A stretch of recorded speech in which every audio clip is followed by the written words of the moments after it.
Hi guys, welcome to sizzling tea. तो जो मैं टॉपिक शुरू कर रही हूँ उस पे बहुत सारे लोग हंगामा मचाएंगे अगेंस्ट सेम चीज़, बच्चे की privacy, this and that, but everything is available on internet and उसी के बेसिस पे मैं बोल रही हूँ। ये बच्चे की फ़ोटो है, हेज़ल नाम की लड़की है और सैमसंग, रौनक सैमसंग के उसमें है, इंस्टा अकाउंट में वो फॉलो करता है। अब जूड सैमसन जो दीपिका कक्कर के ससुर जी हैं, पहले वाले, सॉरी एक्स ससुर जी, उनकी डेथ हुई थी कुछ महीनों पहले, तो उनकी फ्यूनरल हुई थी। अब ये मुझे नहीं समझ आता फ्यूनरल लाइव कौन डालता है वीडियो पूरा इंटरनेट पे, बट उन्होंने डाला।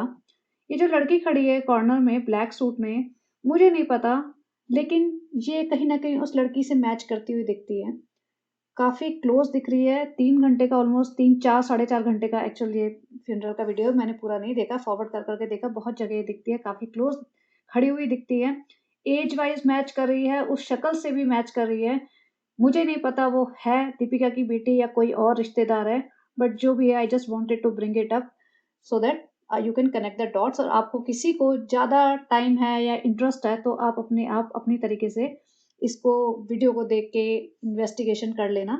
लेकिन I just wanted to give this information. ये लड़की जो यहाँ पे खड़ी है क्योंकि उसकी एज भी मैच कर रही है, 2008 बॉर्न बताते हैं उसे, तो उसके हिसाब से ये 18 साल की हुई, ऑलमोस्ट 17-18 साल की, तो ये लड़की उसी एज की लगती है।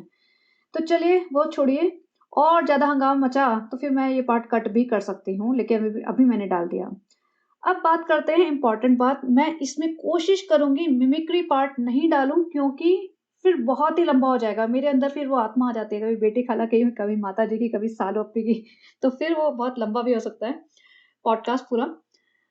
और भी बहुत सारी बातें करनी हैं जो मुझे, ये कह लो, किसी ने बताई हैं इनके बारे में और हर एक इंसान के बारे में बताई है। तो आज मैं सिर्फ बेटी खाला पे पॉइंट आउट करूँगी चीज़ें, बेटी खाला को कवर करूँगी और उनके दोनों बच्चों को। बाकी धीरे-धीरे नेक्स्ट में बाकी लोगों को कवर कर दूँगी। अब दीपिका कक्कर की बेटी का खुलासा ज़ूज़ू टीवी वाली ने किया और कट टू दीपिका कक्कर बीमार हो गई। हम उसे थोड़ा-सा बेनिफिट ऑफ डाउट देते हैं। कल मुझे मेरे एक सब्सक्राइबर ने कहा कि आपने फिर से दीपिका कक्कर के लिए सिम्पैथी ले ली। देखिए, ह्यूमन बीइंग्स है तो थोड़ा तो कहीं न कहीं हो जाता है कि knowing her family we know that nobody is going to take care of her and nobody is going to take care of her child. तो कहीं न कहीं से बेनिफिट ऑफ डाउट देके थोड़ा-सा उसको अभी साइड में करते हैं।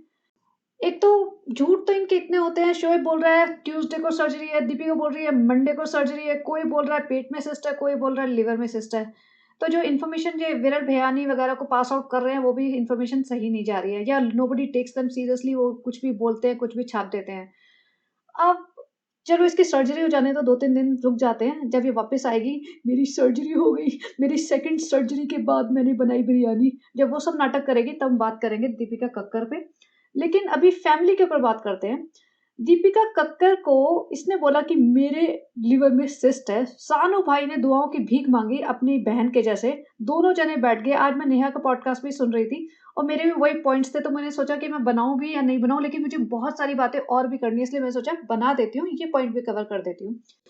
जिस इंसान को इतनी डेंजरस बीमारी हो और वापस आ जाए 6 महीने बाद, उसके मतलब कुछ लक्षण वापस आ जाएँ, वो बंदा केक काटेगा, वो बंदा एनिवर्सरी मनाएगा, वो बंदा अपने हाथों में मेहंदी लगाएगा कि मैं शोएब के लिए मेहंदी लगा देती हूँ। बहन, शोएब को घंटा फ़र्क नहीं पड़ता। शोएब रात को बैठ के तुम्हारे हाथों की मेहंदी में अपना नाम नहीं ढूँढने वाला है। शोएब को ना तुम्हारी बीमारी से फ़र्क पड़ रहा, ना तुम्हारे मेंटल स्टेट से फ़र्क पड़ रहा, ना तुम्हारे अ, किसी भी चीज़ से फ़र्क पड़ रहा कि तुम्हारी लाइफ़ में कितना सुकून है। इस फैमिली में जितने सेलिब्रेशन होते हैं, इतने पूरी फैमिली में ना पूरी ज़िंदगी में होते होंगे। यहाँ पे बीमारी की बातें चल रही है, भाई साहब आके लास्ट में बैठ जाता है कि देखिए दीपिका बहुत बीमार है, आप हमारे लिए दुआ करना, लेकिन पहले कपड़े ज़रूर खरीद लेना, हम उस पे 10% डिस्काउंट दे रहे हैं। और उससे पहले हमारा ये भी देखा हो कि हम केक काटने गए थे किसी के बच्चे के बर्थडे का। मतलब सेलिब्रेशन पहले भी, लास्ट में भी coupon code, next day anniversary है तो सेलिब्रेशन चल रहा है। माता जी ठुमकते हुए पूरा फूलों का बुके लेके आई हैं और सालों पी ने दिलाया होगा, जो भी है। पूरी फैमिली इकट्ठे हो गई है, सफ़ेद दुपट्टा डाल के सालू ओप्पी आ गई, जैसे पता नहीं क्या मातम मच रहा है घर में। यहाँ केक काटे जा रहे हैं, मल्टीपल केक्स। सालू ओप्पी को दीपिका की इतनी परवाह है कि भाभी की एनिवर्सरी है, हमने सोचा कि उनको अच्छा लगेगा, हम पहुँच जाते हैं अपना मुँह उठा के। भाभी की बीमारी पे भीख मांगने और ब्लॉग बनाने खुद आ गई है। अगर तुम्हें सच में भाई-भाभी की चिंता है ना, तो उनके पास जाके बैठो, उनका सहारा बनो। ये नहीं कि अपने ब्लॉग बनाओ उनकी बीमारी के नाम पे और पैसा कमाओ। ये एक नंबर की बेशर्म फैमिली है। रमज़ान का महीना इनका सबसे ज़्यादा पैसा कमाने का महीना होता है और इसमें अब ये तीनों के तीनों इतने एक्टिव हो चुके हैं कि चाहे बीमारी हो, चाहे कुछ भी हो, ब्लॉग पे ब्लॉग, ब्लॉग पे ब्लॉग आएँगे। सबा इब्राहिम को बच्चा देख के ना, है क्यूट बच्चा, देखो मैं बच्चे के लिए कुछ नहीं बोल रही, लेकिन मुझे इतना इरिटेशन होता है कि पजामा नहीं पहनता। बनना इसे मॉडर्न है, इस टाइप के वंजीज़ बनाने हैं जिसमें नीचे बटन होते हैं, मतलब सेपरेट टी-शर्ट और पजामा नहीं पहनाना, ये वंजीज़ बनाएगी। लेकिन अक्ल इतनी ढीले की नहीं है इनमें कि वंजीज़ के बटन बंद करने होते हैं या ज़िप वगैरह होती है तो बंद करने होते हैं। ये डायपर में बच्चा घूमता है, नीचे से हमेशा विदाउट पैंट रहता है। जब किसी का बर्थडे हो या कोई भी सेलिब्रेशन हो, ईद हो, कुछ भी हो, ये इसको ऐसे झबला बना के घूमते रहता है। किसी पे टाइम नहीं है इसको सँभालने के लिए। इसकी जो बेसिक नीड्स है ना, बस वो पूरी की जा रही हैं और कोई प्यार मोहब्बत नहीं। माताजी ऐसे शर्मा रही है जैसे दीपिका कक्कर की एनिवर्सरी ना होके माताजी की ही शादी हो रही हो भई। माताजी का शर्माना नहीं खत्म होता। भाई तुम माहौल तो देख लो, माहौल नहीं देख रहे, तुम्हें कोई अटैचमेंट नहीं है तो प्रिटेंड ही कर लो। तुमने एक्टिंग करते-करते तो पहले 6 साल निकाल दिए, अभी तक तुम्हें इतना माहौल के हिसाब से एक्टिंग करनी नहीं आई क्या? तुम्हारे इकलौती बहू, तुम्हारे इकलौते बेटे की धर्मपत्नी इतनी बीमार हुई पड़ी है, जो मतलब हर व्लॉग में आके बैठ के रोना रो रहे हैं, दोनों के दोनों, तीनों के तीनों, सबको व्लॉग छापने हैं, तीनों आके रो रहे हैं। लेकिन माताजी तो भैया नया सूट पहन के, अपना लाल चुन्नी ओढ़ के एकदम ठमकते हुए आ जाएँगी, "ले बेटा तुम्हारी एनिवर्सरी है, लो दे दो हमें केक, खाएँगे हम केक। बिरयानी बनाई है इस बार? हाँ, पिज़्ज़ा मँगाया, हम पिज़्ज़ा ज़रूर खाएँगे।" माताजी को खाना और मतलब ड्रामा। अरे माताजी थोड़ा तो सेंटिमेंट्स दिखा दो। और ये देखो, स्क्रीन पे ज़रूर देखो, ये सबा इब्राहिम का वीडियो में से एक वीडियो है जब इसके पिताजी को स्ट्रोक आया था और माताजी ने ऐसे हाथ जोड़ के दुआओं की भीख माँगी थी और ये थंबनेल पे लगाया था सबा इब्राहिम ने।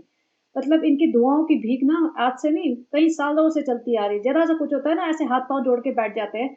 माताजी की बॉडी लैंग्वेज देखो, पिताजी के लिए दुआ माँगनी है ना, हाथ जोड़ के ऐसे थंबनेल पे फ़ोटो बनाई गई है। और जब दीपिका कक्कर को कुछ हो रहा है तो माताजी को घंटा फ़र्क नहीं पड़ता। माताजी अपना केक ठूसेंगी, पिज़्ज़ा खाएँगी, ऊपर जाके इफ्तारी करेंगे, सहरी करेंगे, तान के सो जाएँगी।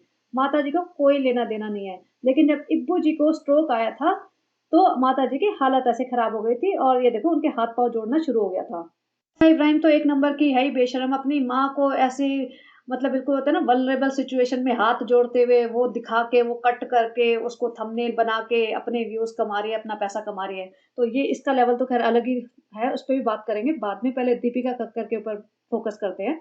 यहाँ पूरा केक काटा जा रहा है, मल्टी लेयर स्पेशल केक आया है। भई जिसकी मतलब कुछ इस टाइप का अनाउंस हो बीमारी, वो इतना स्पेशल केक कट करेगा अपनी पूरी फैमिली को बुला के और फैमिली खुद ही बोलेगी कि भाई रहने दो, कोई बात नहीं, नहीं सेलिब्रेट करो तो भी क्या हो जाएगा। और अगर सेलिब्रेट भी कर रहे हो तो व्लॉग बनाओगे, एक तरफ तो तुम इतना रोना रो रहे हो, ऊपर से व्लॉग बना रहे हो। दीपिका कक्कर वही पुराना गंदा सा सूट पहन के, मिसमैच दुपट्टा जो ये हॉस्पिटल में पहन के बैठी थी, उसके बाद घर में भी पहन के बैठी थी और अब ये इस पे भी फिर से पहन के बैठी हुई है। भाई हॉस्पिटल से आए हो तो धो तो लो, दुपट्टा तो बदल लो, दुपट्टा तो फेंक दो, धोने तो डाल दो। वही सेम दुपट्टा पहन के क्या पब्लिक को याद दिलाना चाहते हो कि हाँ, मैं हॉस्पिटल में बैठी थी, ये दुपट्टा पहन के तो याद कर लो। मेरी हँसी पे मत जाओ, देखो मेरी हँसी पे मत जाओ, सिर्फ़ मेरे दुपट्टे पे फ़ोकस करो कि ये दुपट्टा मैंने वहाँ हॉस्पिटल बेड पे पहना था, कि मुझे सच में बीमारी है। बीमारी का मैं मज़ाक नहीं उड़ा रही क्योंकि मुझे नहीं पता अभी भी, मैं हमेशा डाउटफुल रहती हूँ। बीमारी मतलब चलो वो नहीं है, थोड़ा बहुत कुछ तो सर्जरी हुई थी इसकी, तो सर्जरी हुई है, दोबारा से सर्जरी के लिए जाना है, तभी भी इंसान टेंशन में आ जाता है। लिवर की सर्जरी कोई छोटी भी नहीं होती। अब यहाँ पे पूरा सेरेमनी चल रही है, डायपर में बच्चा डाइनिंग टेबल पे बिठाया जा रहा है, झबला नीचे से उसका खुला पड़ा है, केक कटिंग, केक फीडिंग, पूरी सेरेमनी चल रही है, पूरा व्लॉग बनाया गया है और दीपिका कक्कड़ सिम्पैथी ले रही है कि नहीं, फैमिली के लिए मैं करूँगी। भैया तुम फैमिली के लिए अगर इतना करने वाली हो ना, सबसे पहले जाके डिक्की में सो के दिखाओ 2-4 रातें, क्योंकि बड़े-बड़े वादे कहते तो मैं तो अपनी फैमिली के लिए डिक्की में भी सो जाऊँगी, मेरी नानी के लिए। तो भैया नानी तुम्हारी मौदा में बेचारी बहुत ही बुरी हालत में चल रही है, वहाँ जाके डिक्की में सो जाओ ज़रा, तब जाके देखें कि भई तुम अपना 5 बीएचके इन सबको दे दो, एंट्री दे दो सबको और जाके अपना डिक्की-विक्की में आराम से सो, क्योंकि वैसे भी तुम्हारी कोई ना इज़्ज़त है, ना प्यार है इस घर में और कोई तुम्हारी वैल्यू दिख नहीं रही मुझे इस घर में। जो बीमार इंसान है, वही जाके केक 15 लोगों को खिला के आएगा एक ही चम्मच से। मतलब जो बीमार जिसको सर्दी, खाँसी, जुकाम कुछ-कुछ हो रहा हो, बाकी वो भी पास होता रहे और सारी फैमिली बीमार रहे। इनके यहाँ झूठा खाने की प्रथा ना कब से चली आ रही है और कब तक चलेगी पता नहीं। ये एनिवर्सरी सिर्फ दीपिका की थी क्या? शोएब की भी थी ना, तो शोएब क्यों नहीं जाके खिला सकता था? या उसकी तौहीन हो जाती है, उसकी ईगो हर्ट हो जाती है कि वो कैसे जाके दूसरों को खिलाए। वो सनी के कैसे मुंह लगे? सनी के तो शक्ल भी बर्दाश्त नहीं होती। क्या वो इतना छोटा हो गया कि वो सबके जा जाके सर्व करे? नहीं। उधर रिजा का एक ही काम है, बस ब्लॉग बनाते रहो, सालू ओपी के आसपास मंडराते रहो, कोई सीन शूट नहीं जाना चाहिए, क्योंकि ये सीन तो अभी सालू ओपी भी पेश करेंगी ना। एक सीन अगर भाभी के घर एंट्री मिली है, भाई भाभी को अपने थंबनेल पे डालने का मौका मिल रहा है, तो सालू ओपी कैसे छोड़ दे? सालू ओपी ने तो सोचा था कि रमजान में हमें 10-10 मिलियन व्यूज आएंगे, हमारे तो 1 मिलियन भी बड़ी मुश्किल से पहुंच रहे। तो अभी लगाओ बच्चों की फोटो लगाओ, और भाभी जी की फोटो बीमार है तो और ज्यादा लगाओ। हो सकता है लोग सिंपैथी में थोड़ा उनको देखने के चक्कर में आ जाएं। तो ये एक लीचड़ फैमिली है, महा लीचड़ फैमिली है। इन्हें अपनी बीमारी कैश कराने का मतलब इतना ज्यादा शौक है कि हर चीज को बढ़ा चढ़ा के दिखाते हैं ये। मतलब अगर सर्दी खांसी हो गया ना, तो ये पता नहीं क्या बोलेंगे, हमें तो पता नहीं कौन सी बड़ी बीमारी हो गई, या ऐसे पड़ जाएंगे। अगर तुम्हें सही में बड़ी बीमारी हो गई ना, सबसे पहले ब्लॉग बनाना छोड़ो और इंसान की कदर करो, उसके साथ बैठो, उसकी केयर करो। नहीं, इन्हें सिर्फ कंपटीशन है कि किसके व्यूज ज्यादा, तो यही करते हैं। और रिजा की जो 4-5 दिन की छुट्टियां होती है ना, उसका मतलब ये नहीं है कि वो सिर्फ घूमने फिरने के, बच्चा संभालने के लिए, ब्लॉग बनाने के लिए, सालोपी की सेवा करने के लिए, हैदर की सेवा करने के लिए हुए। वो पढ़ने के लिए हुई है। वैसे भी पूरे साल पढ़े नहीं, कम से कम 4-5 दिन तो पढ़ ले, हो सकता है मतलब एग्जाम में कुछ लिखने लायक ही हो जाए। नहीं, इसको तो एक बहाना मिल गया, साल ओपी को बहाना मिल गया कि 4 दिन की छुट्टी है, तो अब 4 दिन तक रिजा को कोई मत बोल रहा। यहाँ पे ये नौटंकी चल रही है, बच्चा गाना गाएगा, सब लोग बैठेंगे, नौटंकी करेंगे। साल ओपी जी जमीन पे बैठ गई, दीपिका बहुरानी बन के जमीन पे बैठी हुई है चरणों में। आज तक इसका बहू बनने का ही शौक पूरा नहीं हुआ। मैंने कहा था ना कि भैया बेटा, तुम्हारी बहू बनने की उम्र जा चुकी है, अब तुम सास बनने की उम्र में आ चुकी हो, तो ऊपर बैठा करो सोफे पे सास बन के, बहू बन के नीचे बैठने की जरूरत नहीं है। रिजा कॉर्नर में बैठा दी, जैसे बिल्कुल नौकरानियां होती है ना, बच्चा बच्चा संभालती हैं जो, वो कॉर्नर में बैठी रहती है, उसका वही स्टेटस है। ये बच्चा, ये देख लो जो हैदर जी है, उसकी हालत देख लो। मतलब ऐसे बैठा हुआ है कि माँ बाप बिल्कुल ना, जो सब्जी बेचने वाला इंसान होता है ना, वो भी शायद अपने बच्चे को ढंग से पहना ले कपड़े, अगर उसके पास है तो। अगर उसके पास हो ना कपड़े, वो भी अपने बच्चे को ढंग से पहना ले बस। लेकिन ये भर भर के कपड़े समेटते रहते हैं, इकट्ठा करते रहते हैं। इन्हें पता भी नहीं होगा किसने क्या दिया, और वो जो दिया वो रखा कहाँ। इन्हें कपड़े बटोरने का, गिफ्ट्स खरीदने, गिफ्ट्स लेने का बहुत शौक है। फ्री का माल मिल जाए बस, वो ढेर इकट्ठा करने का, लेकिन उन्हें पहनाना नहीं आता बच्चे को। फिर एक इनका टिपिकल होता है, हस्बैंड वाइफ दोनों मुंह लटका के बैठ जाते हैं। पहले बड़ा उछल कूद मचाते थे, ये हमारा लेवल ये, और तुम कहते हो मैं नौकरानी हूँ, हाँ अगर तुम्हें नहीं पसंद तो मैं ऐसी ही हूँ, मत मत देखो, गेट लॉस्ट, वो सब ड्रामा करते थे। अब मुंह लटका के बैठ जाते हैं, और सेम डिट्टो कॉपी करती है सबा इब्राहिम। दोनों हस्बैंड वाइफ आ जाते हैं बालकनी में खड़े होके, और वो डिट्टो कॉपी, वही भाभी भाई भाभी जो हरकतें करते हैं वो वही करते हैं। तो यहाँ पे हमारी सर्जरी है, हमारे लिए दुआ करना, ये करना, वो करना, मतलब दुआएं दुआएं दुआएं। घूमो फिरो तुम, खाओ पियो तुम उल्टा सीधा, पूरे टाइम पापड़ बढ़िया गुलगुले खाते रहो, केक काटते रहो, केक खाते रहो। अपना हाइजीन का ध्यान ध्यान मत रखो, अपने खाने पीने का ध्यान मत रखो।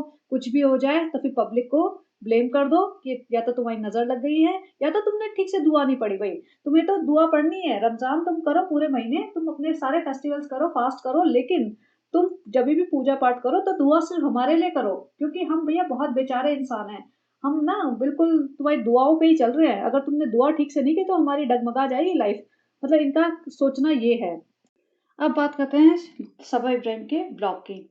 इन्होंने पैकेट्स बनाना शुरू कर दिया। एक तो पार्ले जी के बिस्किट का पैकेट देख के मुझे इतना इरिटेशन हो रहा है। सबसे सस्ता बिस्किट जो होता है ना, इतना बड़ा पैक खरीदा है।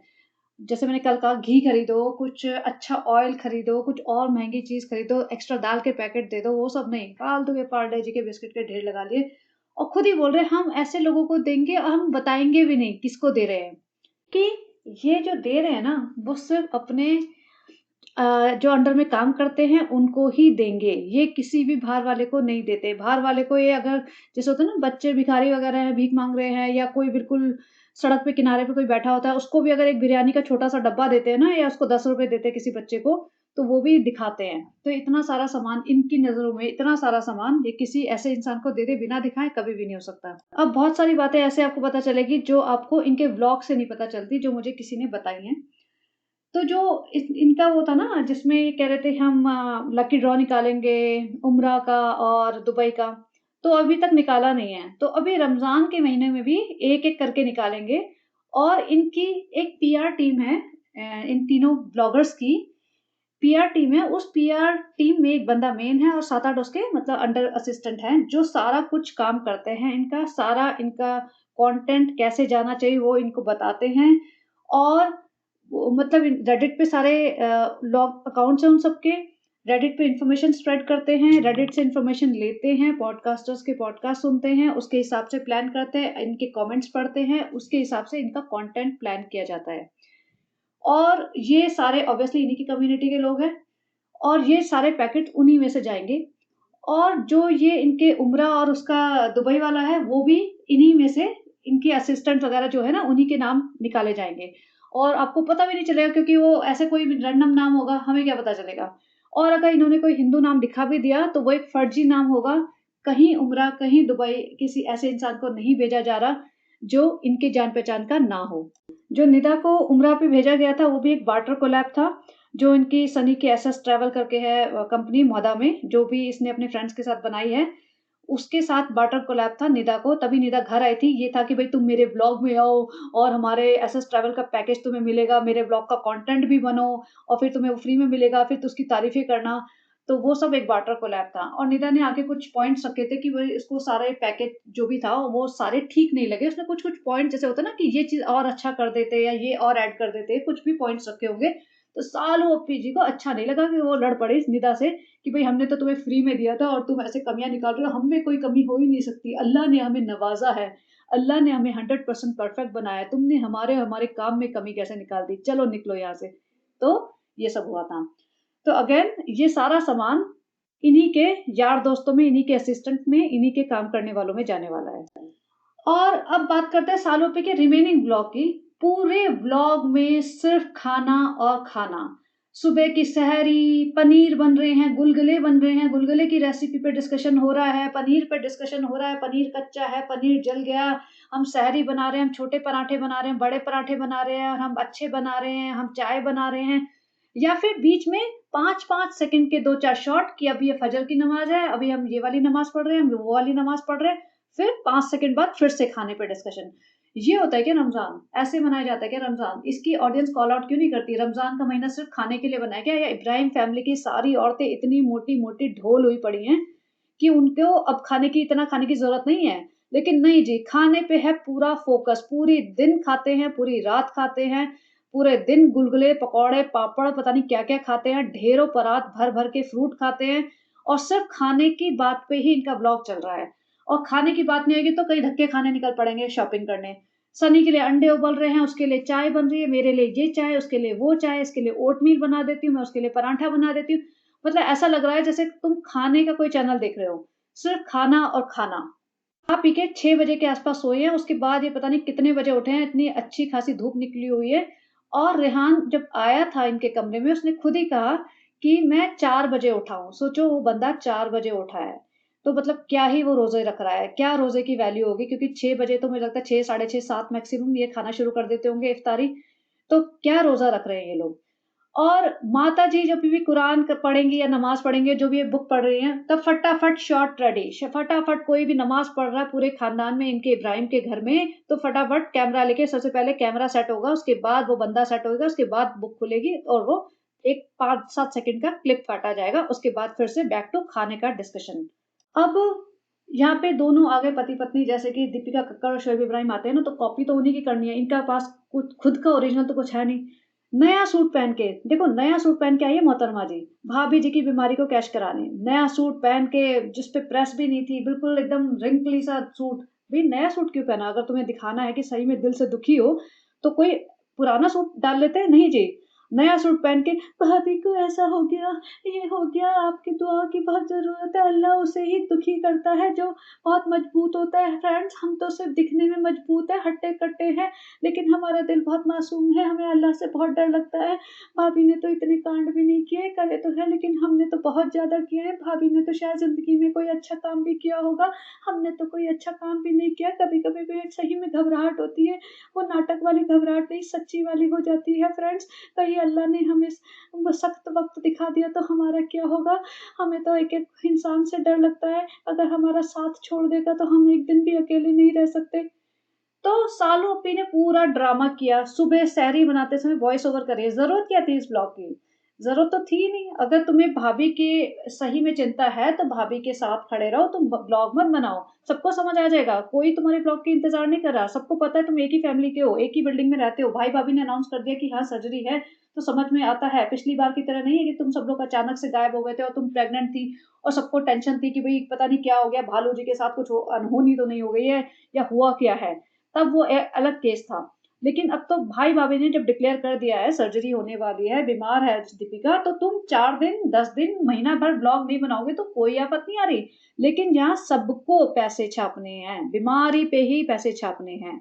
अब यहाँ पे नौटंकी चल रही है कि भाई 4-5 दिन इफ्तारी नहीं कर पाएगा क्योंकि हॉस्पिटल में रहना होगा, जबकि ये कई लोग कह रहे हैं कि ये आउट पेशेंट सर्जरी है जिसमें सेम डे डिस्चार्ज कर दिया जाता है पेशेंट को। ये कोई मेजर सर्जरी नहीं है, बट फिर भी चलो माना कि 2-3 दिन हॉस्पिटल में रहना पड़ेगा। तो भाई को गुलगुले खाने हैं। मतलब मैं ये समझ नहीं पा रही हूँ जिसके घर में इस टाइप की सर्जरी होनी हो, उसके उसको कितनी टेंशन आ जाएगी उस फैमिली में। और जब टेंशन आती है ना, सबसे ज़्यादा बड़ी टेंशन आती है, तो सबसे पहले भूख मरती है इंसान की, उसका कुछ खाने का मन नहीं करता। लेकिन यहाँ तो फ़ोकस सिर्फ़ खाना है, इस फैमिली में सिर्फ़ फ़ोकस खाना ही है। गुलगुले की रेसिपी डिस्कस हो रही है, आटा कितना डालना है, पानी कितना डालना है, रनी रनी बनाना है, फिर ये डालना है, फिर तेल डाल। भाई गुलगुले हर इंसान को बनाने आते होंगे, इसमें कोई रॉकेट साइंस नहीं है। और जिसको बनाने नहीं आते उसको सही में सीखना है ना, इंस्टा पे वो 10 सेकंड की एक रील मिल जाएगी जिसमें गुलगुले बनाने की रेसिपी होगी। 4 इंग्रेडिएंट्स डालने होते हैं उसमें, बस बन जाते हैं। लेकिन यहाँ पे पूरा 5 मिनट का ब्लॉग निकाला जाएगा गुलगुले की रेसिपी पे। और हाँ, बेटी खाला पे बात करते हैं, जो कि मैंने टाइटल में डाला था। बेटी खाला रिज़ा रेहान पे बात करते हैं। तो अब आप इस इन्फॉर्मेशन को देखो with the pinch of salt लेना, विच मीन्स हो सकता है 100% आपको सही ना लगे या 100% सही ना भी हो, क्योंकि बात जब एक से दूसरे, दूसरे से तीसरे तक जाती है तो थोड़ी बहुत ट्विस्ट भी हो सकती है। लेकिन आप you can connect the dots and जितना आपको समझना है उतना समझ लेना।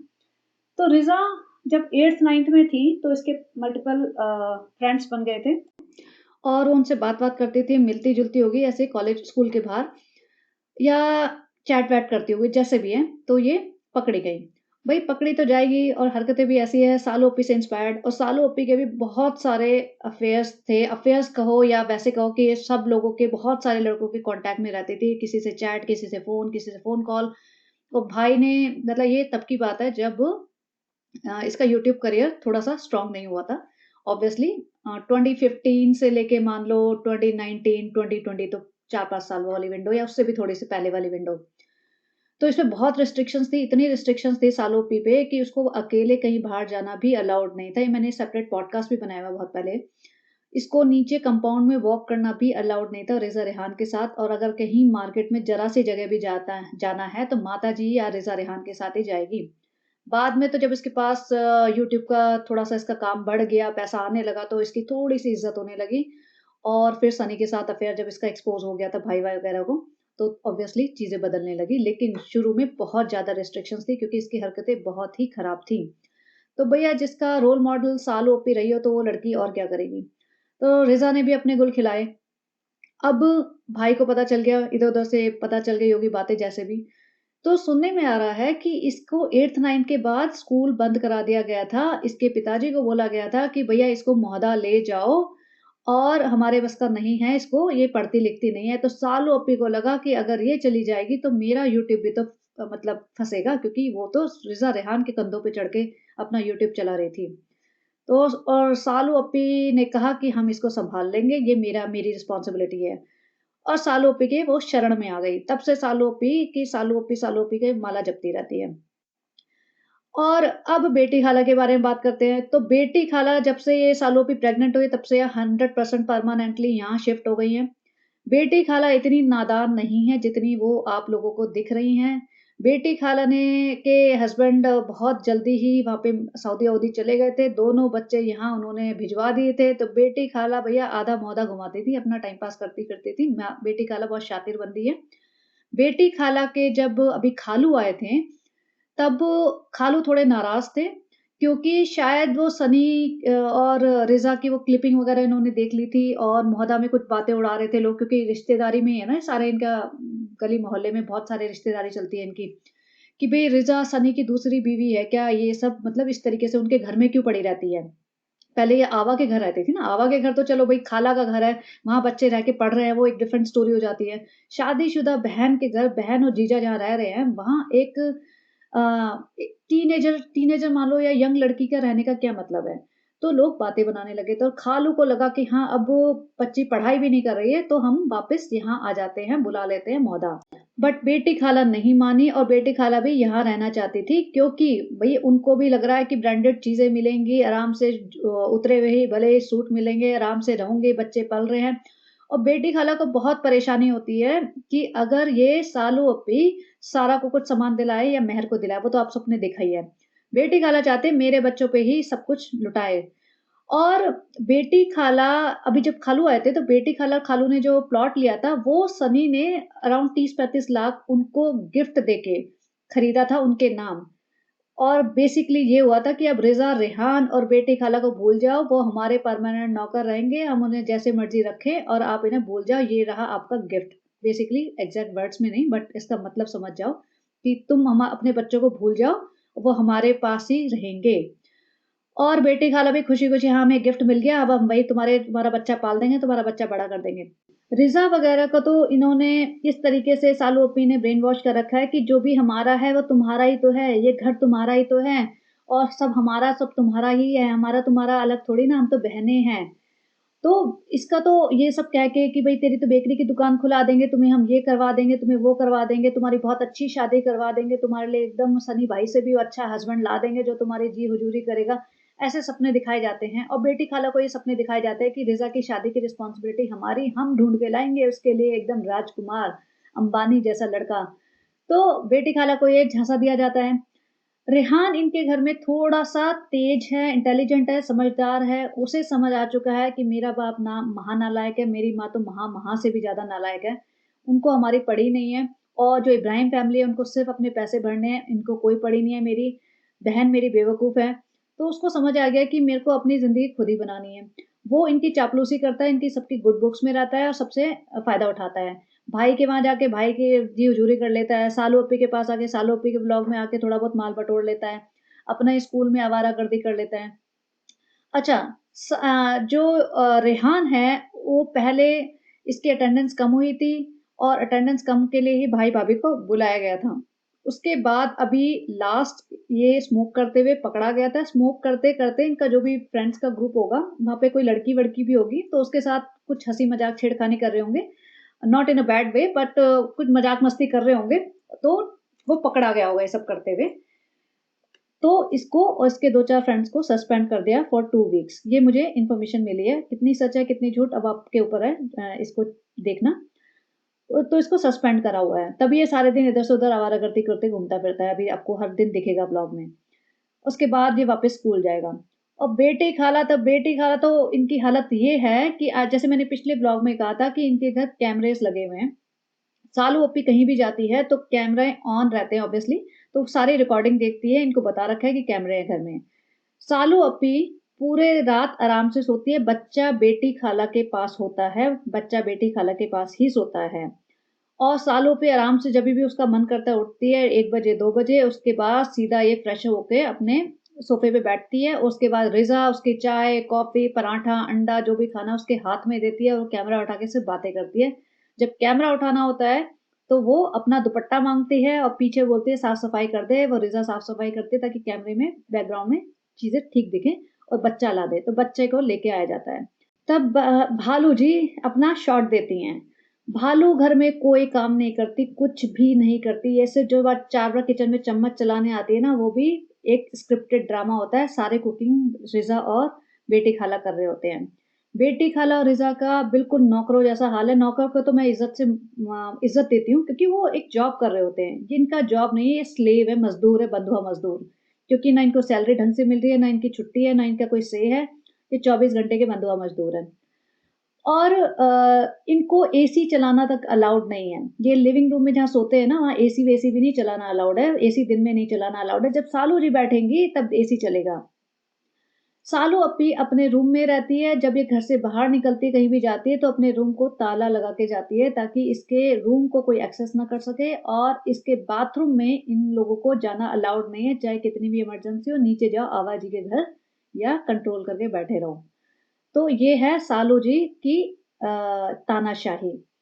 बेटी खाला भैया बेटी खाला तुम भी बेवकूफ हो महाबेवकूफ। मतलब इस तरह से अपनी जिंदगी बर्बाद कर रहे हो। ये बेटी खाला का कर्मा है। अपने दोनों बच्चे छोड़ दिए बचपन में ही, तो अब दूसरों का बच्चा पालना पड़ रहा है, वो भी ऐसी हालत में जहां तुम्हारे दोनों बच्चों की हालत खराब होती हो रही जा रही है और तुम अपनी आंखों से देख रहे हो। रिजा की क्या हालत हुई है वो तो तुम्हें पता चल ही गया। इसको मल्टीपल डिजीजेस छोटी मोटी तो लगी चुकी होंगी क्योंकि इतनी ज्यादा मोटी है। पढ़ाई लिखाई में बिल्कुल डफर, अकल से बिल्कुल ज़ीरो, भोंदू, मोटी बुद्धि जिसे बोलते हैं बैल बुद्धि। रेहान की हालत अलग देख लो, वो इतना मतलब कमज़ोर हो गया है, वो अलग लॉस्ट दिखता है। तो ये देख लो, ये तुम्हें पाया है। और सबा इब्राहिम दोनों बच्चों को ये बोलती है, और इनफैक्ट शोएब इब्राहिम भी शायद बोलता है कि बचपन से तुम्हारे पेरेंट्स ने तुम्हें हमें सौंप दिया है, वो तुम्हारी केयर नहीं करते और तुम्हारी कोई परवाह नहीं करते, ना तुमसे प्यार करते हैं, तो तुम उनकी तरफ मतलब हो ही नहीं सकते। तुम्हारी रिस्पॉन्सिबिलिटी सिर्फ हमारी तरफ है और तुम्हें उनकी तरफ सोचना भी नहीं चाहिए। तो इस तरीके से उनको ब्रेन वॉश कर रखा है कि भाई तुम्हारे माँ बाप ने तो कभी ना तुम्हें संभाला ना कभी तुम्हें देखा, तो हम ही तुम्हारे कर्ता धर्ता हैं। और ये रिज़ा कभी-कभार आपको स्कूल यूनिफ़ॉर्म में दिख जाएगी, मतलब पुराने व्लॉग्स में।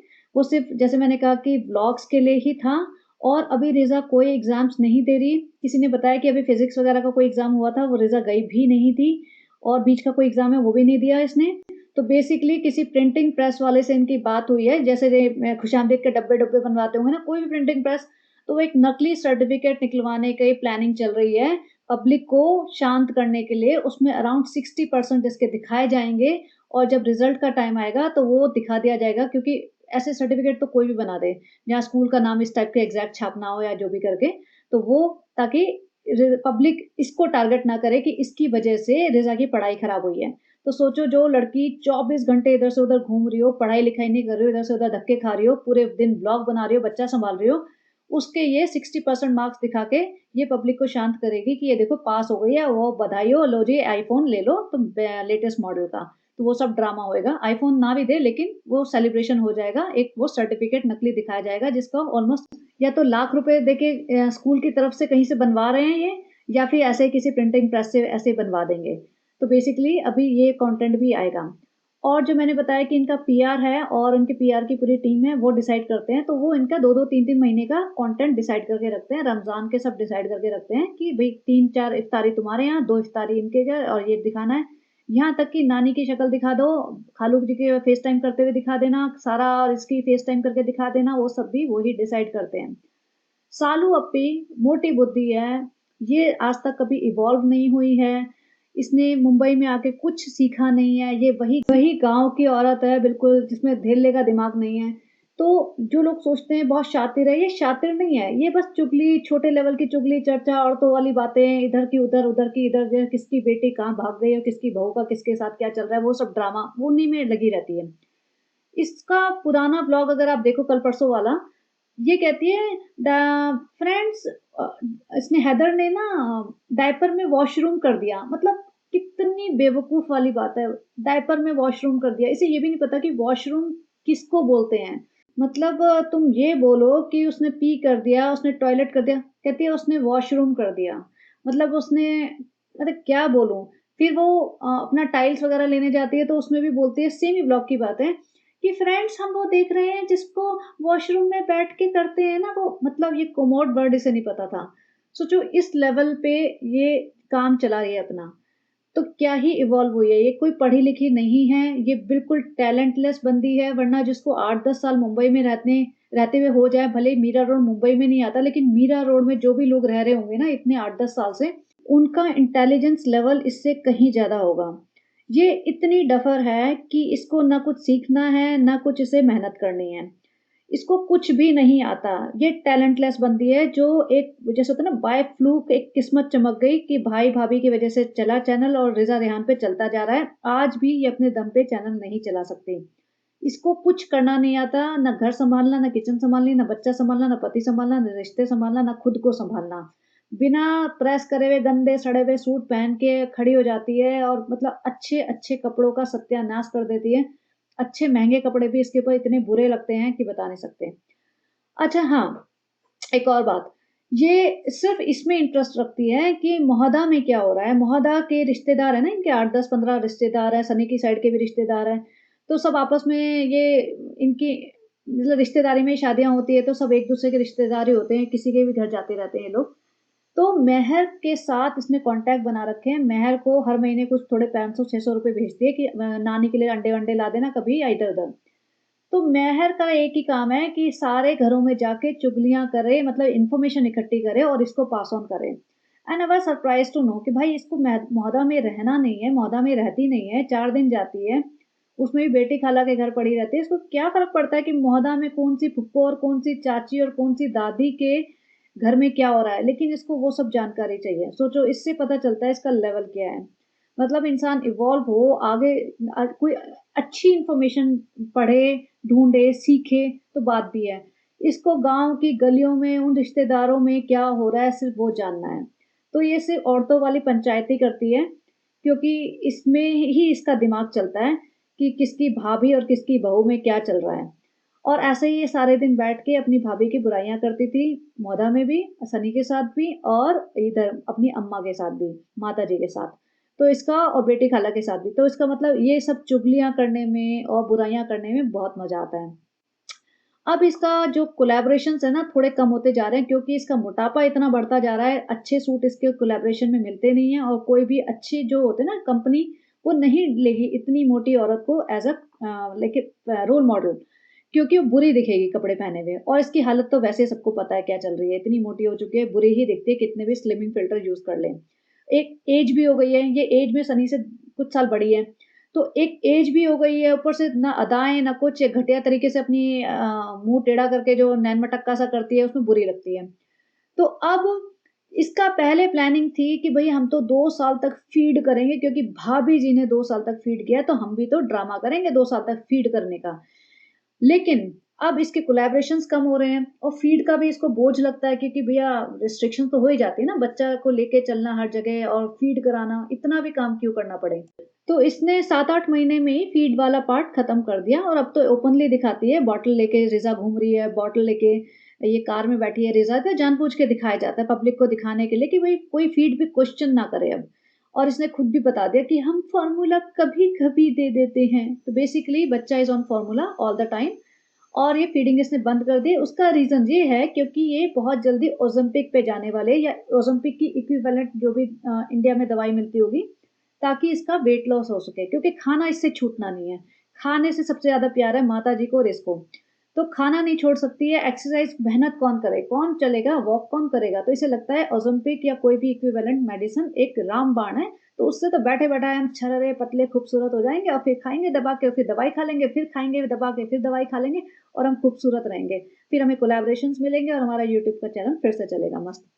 इसके ये अरमान है और रमज़ान के बाद इसका ओलंपिक वगैरह का जो भी है वो सब शुरू होने वाला है। और रमज़ान के टाइम पे, ईद के टाइम पे ये वहाँ जाने वाली है बेटी खाला को और रिज़ा को भी मोस्ट लाइकली लेके मोहदा, और वहाँ से नानी को लाएगी थोड़े दिन के लिए और मेहर को लाएगी और ये एक्सप्लेनेशन दी जाएगी कि मेहर की छुट्टियाँ हैं तो मेहर को यहाँ रखेंगे और मेहर की प्लानिंग यही है इसकी कि यहीं पे मुंबई के किसी स्कूल में डाल देंगे और मेहर एक और हेल्पर मिल जाएगी। और जो इसका घर बन रहा है उसमें से 1 आध कमरे एक्स्ट्रा बनाएगी, उसमें सब नौकरों को भर देगी। तो इसके वो सोच रही है कि मेरी लाइफ़ तो सेट है, मुझे 3 परमानेंट नौकर मिल जाएँगे, बच्चा सँभालेंगे, मेरा घर सँभालेंगे, मुझे सँभालेंगे और मैं महारानी की तरह जीऊँगी। बट एक वो सेइंग है ना कि मैन प्रोपोज़ेज़ एंड गॉड डिस्पोज़ेज़, कि इंसान कितनी भी प्लानिंग कर ले, प्लॉटिंग कर ले अपनी लाइफ़ की, पूरा प्लान कर ले, लेकिन भगवान जब कुछ और ही करता है। तो जितने भी अरमान ये सजा के बैठे हैं, वो ज़रूरी नहीं है वो सब सच हो जाएँ। तो देखते हैं, लेकिन इसकी प्लानिंग पूरी यही है कि मेहर को लेके आएगी। और हाँ, जो रिज़ा आजकल इतनी ज़बान चलाती है ना, ये ज़बान ना जब ये आवा जी के घर रहती थी, तब नहीं चलती थी, तब ये दबी हुई रहती थी। और लोगों को लग रहा है ये सबा इब्राहिम के घर में आके ज़बान चला रही है क्योंकि सालू अपी इसको एनकरेज करे। नहीं भाई, सालू अपी नहीं एनकरेज करे, सालू अपी का तो इतना दिमाग चलता कहाँ है, सालू अपी तो अपने खाने में, सोने में और रेडिट पे और अपने यूट्यूब के कमेंट्स पढ़ने में, बाकी लोगों के ब्लॉग देखने में, उसमें बिज़ी रहती है या मेहर से चुगली करने में। सालू अपी में इतना दिमाग नहीं है कि वो रिज़ा को बिठा के कुछ सिखाए। रिज़ा को सिखा कौन रहा है? रिज़ा को सिखा रही है बेटी खाला।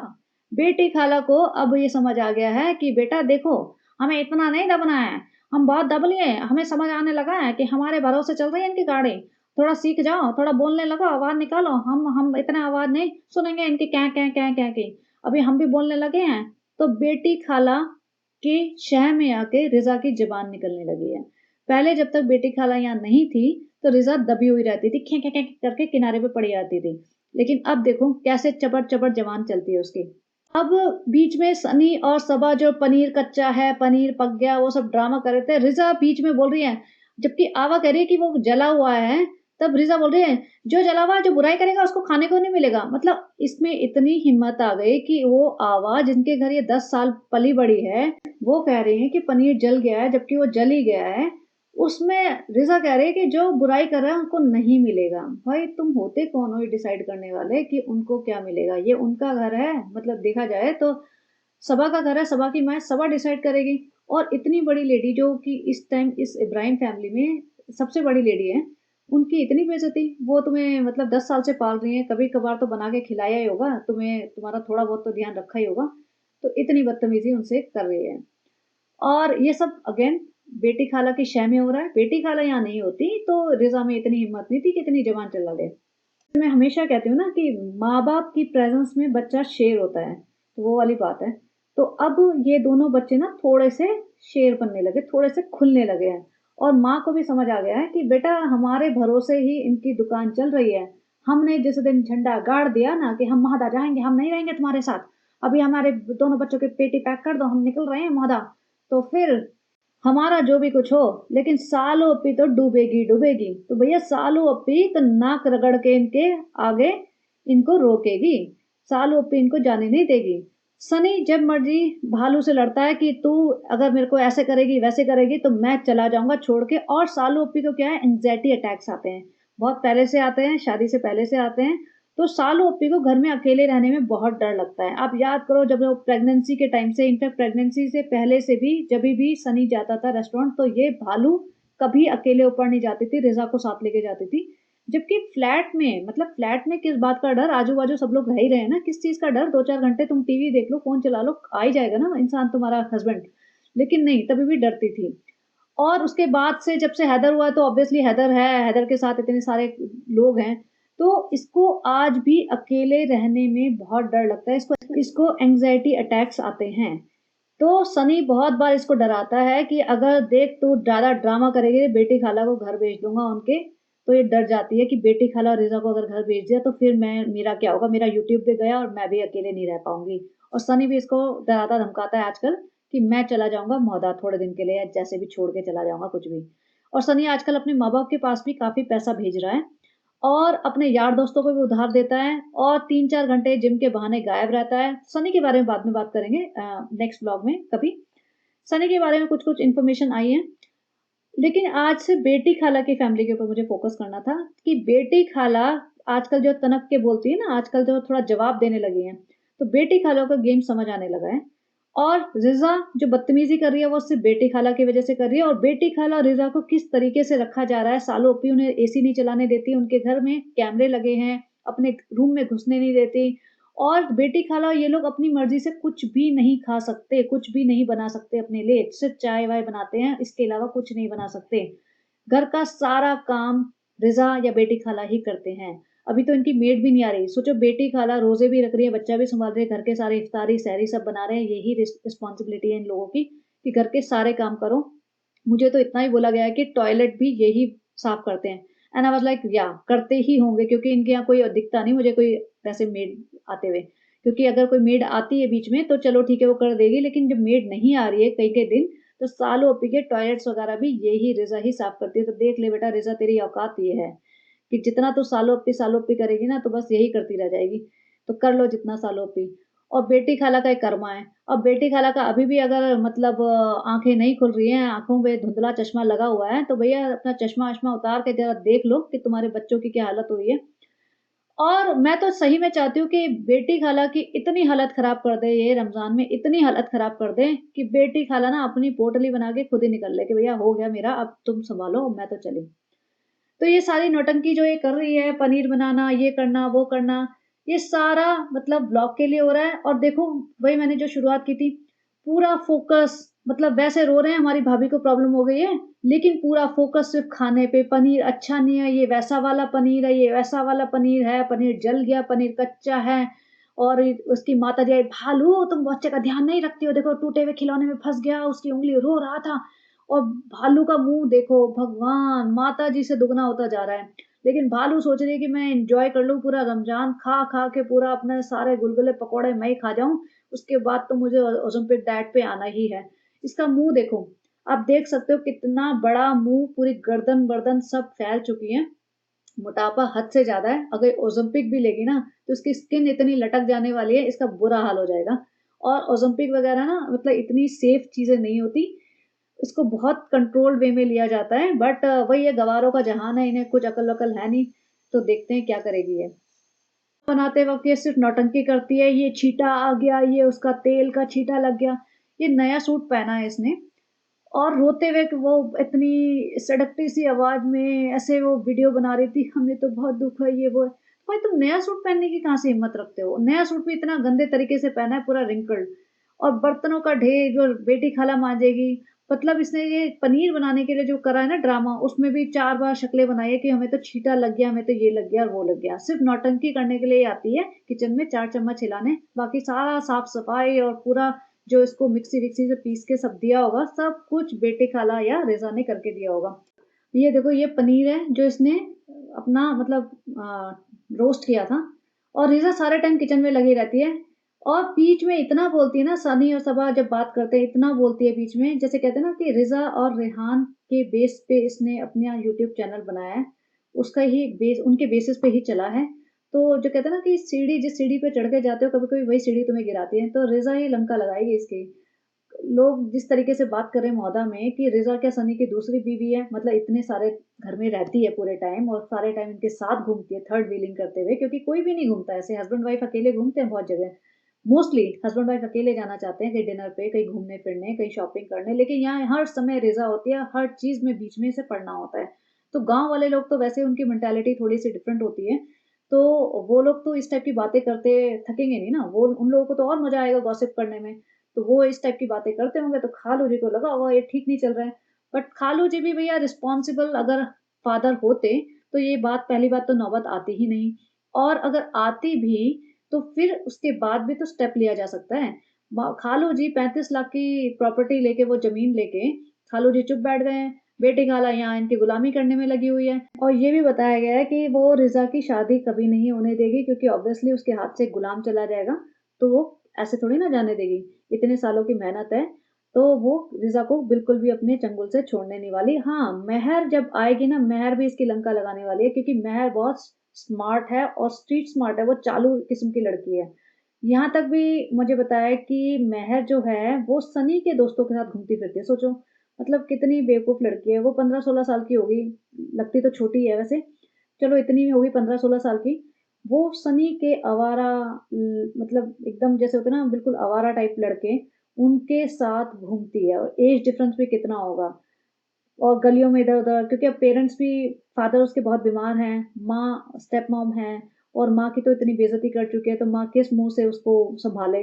माँ ने भी छोड़ दिया होगा, भैया जो मर्ज़ी करो तुम, तुम्हारी अम्मा बैठी है ना सालू अप्पी, वही सँभालेगी तुम्हें, और जो तुम्हारी 3 माएँ बैठी हुई हैं भोपाल में और मीरा रोड में, वो सँभालेंगी तुम्हें, क्योंकि तुम इतने बड़े प्लेटफ़ॉर्म पे बोल के आए हो, मेरी तो 3 माएँ हैं, मेरा नाम तो था ही नहीं कहीं, वो तुम्हारी चौथी माँ सबसे बड़ी सालू अप्पी जो बैठी हुई हैं, वो सँभाले। तो अ, उस माँ ने भी पीछा छुड़ा लिया होगा भई रिस्पॉन्सिबिलिटी से। तो वो लड़की सोचो, मोहल्ला की गलियों में इधर-उधर रिलेटिव्स के घर जा-जा के उनकी खबरें लेके सनी के आवारा दोस्तों के साथ घूम रही है, फिर रही है, तो ये हरकतें करती फिर रही है। तभी सालों कहती है ना, हमारी नाक मत कटा देना, देखो सनी के दोस्तों के साथ अगर तुमने इधर-उधर ज़्यादा घूमने-फिरने की कोशिश की, तो हमें पता है सनी और उसके दोस्त कैसे हैं, तो देखो हमारी नाक कट जाएगी। तो इसीलिए सालों पे वो नाक काटने का वो ड्रामाबाजी कर रही थी ना कि अब स्कूल जाना, ये करना, वो बात, और सालोपी ने खुद उसे 1 महीने की उससे छुट्टी करवा ली थी जनवरी में, कंटेंट चाहिए था क्योंकि सालोपी को। अब यहाँ भालू जी बोर हो गए क्योंकि बच्चे को घुमाना है, तो नीचे आए हुए हैं सारी जनता। माताजी कह रही हमने 4 चक्कर काट लिए, 4, मतलब 4 चक्कर, इतनी छोटी-सी बिल्डिंग के आस-पास 4 चक्कर काटना, ये सोच रहे हैं बहुत बड़ी मैराथन रन कर ली है इन्होंने। और उसको करने से इनके सारे गुलगुले, समोसे, पकौड़े जो इन्होंने खाए हैं, पनीर भर-भर के तेल वाला, मतलब इतना सारा तेल डाला था, उसमें जब इसने प्याज़ और टमाटर तले थे, मुझे लगा था प्याज़ तल के निकाल लेगी, लेकिन उसी में सारा प्याज़, टमाटर तल-तला के वो सारा तेल यूज़ कर दिया। हाँ, इन्हें अभी भी शर्म नहीं आई है कि भाभी जी के साथ ये सब हुआ है, कहीं हम लोगों के साथ इस टाइप का कुछ ना हो जाए। एनीवेज़ डायबिटिक तो आधे से ज़्यादा लोग हैं इनकी फैमिली में, बीपी भी होगा, तो थोड़ा सोच समझ के खाएँ, लेकिन इनको भई खाना दिखते ही ना सब कुछ भूल जाते हैं ये। रिज़ा वहाँ अलग नीचे घूम रही है, काला दुपट्टा डाल के, मतलब इसको कपड़े भी नहीं दिलाए जाते हैं। मतलब बहुत लिमिटेड कपड़े दिलाए जाते हैं, सालों पे हर रोज़ सूट बदलती है, हर रोज़ नया सूट पहनती है, माताजी भी मोस्टली नया सूट पहनती हैं। लेकिन रिज़ा और बेटी खाला को तो पुराने कपड़े ही मिलते हैं। रिज़ा को तो सूट भी अभी पहनती नहीं है, वो अजीब से झबले पहनती है, लेकिन दुपट्टा एक काला गंदा सड़ा हुआ दुपट्टा जो पिछले कई सालों से है, ओढ़ रही है, उसको पता नहीं कोई धोता भी होगा या नहीं, वो ही गले में डाल के घूमती रहती है, बिल्कुल लिटरली काम वाली बाई की तरह। जैसे होता है ना कि ये बहुत पुरानी स्टेटमेंट है, सभी लोग बोलते हैं कि पैसा आ गया, क्लास नहीं आई, लेकिन बिल्कुल ऐसा है कि बंदर के हाथ में कोई खजाना लग गया, बिल्कुल गाँव वाले गधे गँवार थे ये लोग और इनके हाथ में इतना पैसा आ गया, इन्हें ना यूज़ करना आता, ना सँभालना आता, ना रहना आता। इन्हें बस ये समझ आता है कि हाँ, बहुत पैसे वाले हो गए, हम तो सिर्फ़ खाएँगे, खाएँगे बस, खा लो तुम, सारे दिन खा लो। और फिर वही कि फ्रेंड्स हमने इफ्तारी के बाद चाय नहीं पी थी, बहुत मन कर रहा था, हमने चाय पी थी या नहीं पी थी? रिज़ा तुमने पी थी? बेटी खाला तुमने पी थी? मतलब चाय पे डिस्कशन चल रहा है। बीमारी का नौटंकी करके ये सिर्फ़ खाने-पीने पे फ़ोकस कर रहे हैं। रिज़ा बच्चा लेके बैठी हुई है। रिज़ा का कोई काम नहीं है कि भैया 2 मिनट बुक्स भी खोल ले कि 4 दिन की छुट्टी हुई है, तो किताबें पढ़ ले। नहीं, इन्हें जैसे मैंने कहा कि सर्टिफ़िकेट लाया जाएगा, दिखाया जाएगा पब्लिक के मुँह पे कि ये लो हमारी लड़की पास हो गई है, अब तुम कुछ बोलना मत और पब्लिक बेवकूफ़ बन जाएगी, सेलिब्रेशन का पार्ट बन जाएगी इसका और रिज़ा बहुत बधाई हो तुम्हें, बधाई हो 12वीं पास कर ली तुमने 22 साल की एज में। यहाँ पे बच्चा जो बैठा रहता है बेचारा, अगेन मतलब बेचारा कहूँ ना कहूँ मुझे नहीं पता, लेकिन विदाउट पैंट, विदाउट डायपर, अगर एसी चल रहा है इस रूम में, क्योंकि अगर हैदर है तो भैया हैदर के लिए तो चलाती होगी थोड़ा बहुत। वैसे तो मैंने सुना है कि ये लिविंग रूम में इन लोगों के लिए एसी अलाउड नहीं है, इन लोगों को इतनी प्रिविलेजेस नहीं मिलती हैं। ऐसा नहीं है कि एसी में रहेंगे, खाएंगे, पिएंगे, सोएंगे, बिंदास इनकी ऐश चल रही है, नहीं नहीं बाबा, ऐसा नहीं है। तो अगर हैदर है तो हो सकता है चलाते हो, फिर भालू भी बैठ के यहाँ चाय पिएगी तो हो सकता है चलाते हो, लेकिन देखो अगर एसी चल रहा है तो बच्चे को ठंड नहीं लगेगी पैरों में? तो मतलब इतने गधे गवार हैं क्या ये लोग कि इतना आलस भरा पड़ा है इनमें कि बच्चे को बार-बार, जैसे बार-बार तो क्या 3-4 घंटे से पहले कौन डायपर चेंज करता होगा? तो 4 घंटे भी अगर पजामा निकाल के डायपर चेंज करना है तो उसमें भी उन्हें आलस आ रहा है। ये बच्चा आधे से ज़्यादा भी क्या 90% of the time without pant रहता है। तो आधी बॉडी पे कपड़े होते हैं इसके, आधी बॉडी के ऊपर कपड़े नहीं होते। अब रिज़ा के लिए जो चाय बना रही है ना, उसमें भी इसने 4-5 मिनट निकाल दिए ब्लॉग के फिर, हाँ फ्रेंड्स हम रिज़ा के लिए चाय बना रहे हैं और देखो इसके डार्क सर्कल्स। साफ पता चलता है कि भई ये जो डार्क सर्कल्स आ रहे हैं ना, वो क्योंकि इसको टेंशन रहती होगी, मोटापा बढ़ रहा है, मेरे ब्लॉग्स नहीं चल रहे हैं ज़्यादा, जितने हम एक्सपेक्ट कर रहे थे, डेढ़ मिलियन के व्यूज़ आएँगे, वो नहीं चल रहे हैं। तो इसको टेंशन रहती है, घबराहट रहती है इसको कि सब कुछ खत्म ना हो जाए, सब कुछ हमारे हाथ से स्लिप ना हो जाए। अचानक से हमारा जैसे छप्पर फाड़ के बारिश हुई थी, ऐसे छप्पर फट के कहीं ऐसा ना हो कि निकल जाए, जैसे होता है ना ज़मीन फट के सारा निकल ना जाए, तो वो डर रहता है। अब वहाँ बच्चा बैठा हुआ है, रिज़ा बैठी है, बेटी खाला सँभाल रही है, नौकरपंती अपनी कर रही है, यहाँ पे चाय दे रही है तो उसमें भी दिखाएगी कि भैया तेरे को बैठे-बिठाए एक दिन मैंने चाय दे दी, वो बैठे-बिठाए चाय नहीं दी है, वो तुम्हारा बच्चा सँभाल रही है। बेटी खाला तो सोच रहे होंगे, हम फालतू में बेवकूफ़ बने हुए हैं, अभी हमें पता चल गया है कि इतनी कम सैलरी में कोई नहीं काम करता है। पूरे दिन की दिहाड़ी में हमारी कम से कम 30,000 बनती है, रिज़ा की दिहाड़ी अलग, पूरे दिन काम करती है वो भी और हमारा बेटा भी बहुत काम करता है ऊपर। तो 30-30 60 तो हमारी बन गई। अगर 10-15 उसकी भी बनाए तो 75,000 की तो हमारी दिहाड़ी-दिहाड़ी बनती है। उसके बाद हम तुम्हारे कंटेंट भी प्रोवाइड करें, तुम्हारे सामने भी तुम्हारा व्लॉग भी बनाएँ, तुम्हारे फालतू के जोक पे भी हँसें, तो फिर हमारा तो और ज़्यादा बनता है मेहनताना। ऐसा नहीं होगा, इतने कम में काम नहीं करेंगे। हम टपक-टपक जवाब देंगे अगर। अगर ऐसा चुपचाप सीधा-सीधा अच्छा-अच्छा कंटेंट निकलवाना हो हमसे, तो हमें सैलरी बढ़ा देना, नहीं तो हम पोटली बाँध के चले जाएँगे अपने मादा हाँ।